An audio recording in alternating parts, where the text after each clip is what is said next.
বিয়াদবে রাসূল যারা নবীর দেখা পাবে না, গোলামে রাসূল হইবে যারা নবীজি তাদের ভুলবেন না। কথা বলেন ঠিক কিনা? আপনারা বলতে পারেন চৌধুরী সাহেব সারা জীবন দিয়ে শুনলাম আশেকে রাসূল হইবে যারা নবী তাদের ভুলবেন না, আপনি দি গোলামে রাসূল বললেন, এটা কেন বললেন? এই জন্য বলেছি আমার বাজানরা, আশেকে রাসূল এটা অনেক উপরের দরজার লকব। আমাদের মতো অযোগ্য ব্যক্তিদের নামের আগে আশেকে রাসূল কথাটা মানায় না। আমাদের নামের আগে অযোগ্য, আমরা অযোগ্য ব্যক্তিদের নামের আগে আশেকে রাসূল কথাটা মানায় না। কারণ নবীজি তো এখনো আমাদেরকে গোলাম বলেই স্বীকার করেন নাই। কথা বলেন ঠিক কিনা? এই যে এতটা বৎসর পার করলাম, বলেন তো আমাদের ভাঙ্গা করে কয়দিন দয়াল নবীর মেহমান হিসেবে পাইছেন? কয়দিন আমার নবীর দিদার পাইছেন? যদি অন্তত একটা বড় নবীর দিদার পাইতাম, তাইলে হয়তো বুঝতাম যে রাসূল আমাকে গোলাম বলে স্বীকার করছে। ঠিক কিনা?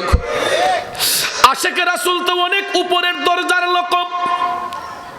আগে নবীর গোলামি করুন, গোলামি যদি করতে পারেন, গোলামিটা যদি গোলামির মতো হয়, অটোমেটিকলি একদিন আশেকের খাতায় নাম উঠে যাবে। যারা নবীর গোলামি করেছেন তাদের স্থান হয় নবীজির পাশে।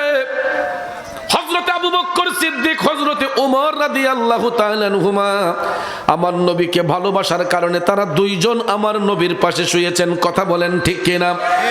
আবু জেহেল নবীকে দেখার পরেও আমার নবীরে চিনে নাই, এই জন্য এই পরিণাম হলো তার বাড়ির মধ্যে হাজী সাহেবদের পেশাব পায়খানার জায়গা।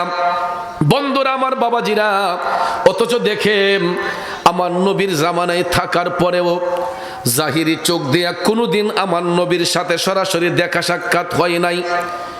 অন্তরে নবীর মহব্বত ছিল, ভালোবাসা ছিল, কিন্তু জাহিরি চোখ দিয়া কোনোদিন সরাসরি আমার নবীকে দেখেন নাই। অন্তর দিয়া রাসূলকে ভালোবাসতেন, এই জন্য মহব্বত করার কারণে, ভালোবাসার কারণে আমার দয়াল নবী খুশি হইয়া ওই আশেকের জন্য হাদিয়া বরাদ্দ করেছে। ওই আশেকের নামটা জানার আগ্রহ আছে না নাই? ও আশিকুন কা ऐसा बने हजरत वाइसल करनी बने।